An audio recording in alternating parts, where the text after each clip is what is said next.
Good morning class. हम पढ़ रहे थे समास। समास में हमने आप लोगों को 4 भेद तक पढ़ा दिया था।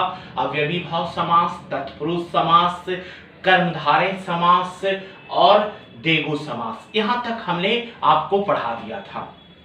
अगला समास है 5वां, द्वंद्व समास। द्वंद्व समास क्या है? जिस समास में दोनों पद समान महत्व रखते हैं, यानी जिस समास में दोनों पदों की प्रधानता हो उसे द्वंद्व समास कहते हैं। याद रखिएगा कि इस समास को विग्रह करते समय बीच में समुच्चय बोधक शब्द आते हैं।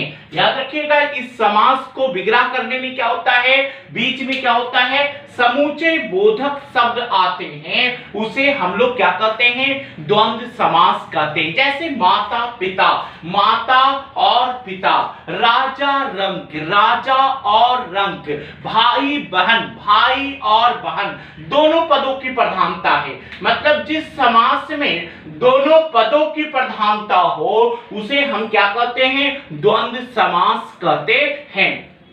अगला है बहुव्रीहि समास। जिस समास में दोनों ही पद प्रधान ना हो, मतलब दोनों ही पदों की महत्व ना हो बल्कि कोई अन्य पद प्रधान हो जाता है, उसे बहुव्रीहि समास कहते हैं। याद रखिएगा कि जिस समास में किसी पद की प्रधानता ना हो बल्कि कोई अन्य पद प्रधान हो जाता है, कोई तीसरा पद की प्रधानता हो जाता है, उसे क्या कहते हैं, बहुव्रीहि समास कहते हैं। जैसे है पीतांबर, पीला है अंबर जिसका, तो इसको हम लोग क्या बोलेंगे, विष्णु।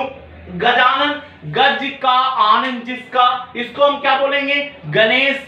दशानन मतलब 10 आनंद, मतलब जिसका 10 आनंद हो, क्या होता है, रावण, तीसरा पद की प्रधानता है।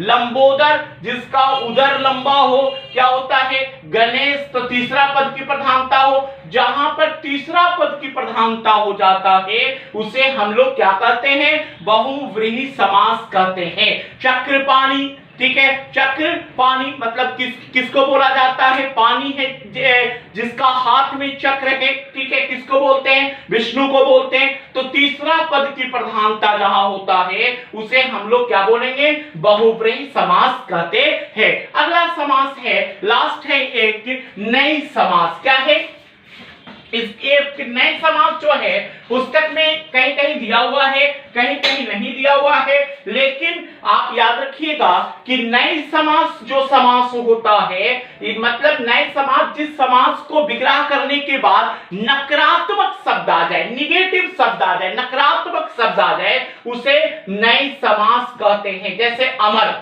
ना मरने वाला, अनंत, जिसका अंत ना हो, तो ऐसे शब्द जो होते हैं वो नए समास कहलाते हैं। तो समास मैंने पूरा पढ़ा दिया है, आपको पुस्तक से इसका परिभाषा याद रखिए, याद कर लीजिएगा कि पूरे समास जो है बहुत इंपॉर्टेंट है। समास विग्रह करने के लिए आएगा और समस्त पद दिया हुआ रहेगा, आपको बताना है कि समास विग्रह करना है और बताना है कि कौन सा समास है। तो मैंने आपको 7 समास पढ़ाया। पहला अव्ययीभाव समास, दूसरा जो है तत्पुरुष समास, तीसरा क्या पढ़ाया, कर्मधारय समास, चौथा जो है द्विगु समास, 5वां द्वंद्व समास और 6ठा नए समास, ठीक है, बहुव्रीहि समास और 7वां नए समास। तो हमने 7 समास, आपको 7 भेद बताया, लेकिन कहीं कहीं आपको 6 भेद भी पुस्तक में दिया हुआ है। आप इसको पुस्तक से परिभाषा पढ़ लीजिएगा। धन्यवाद।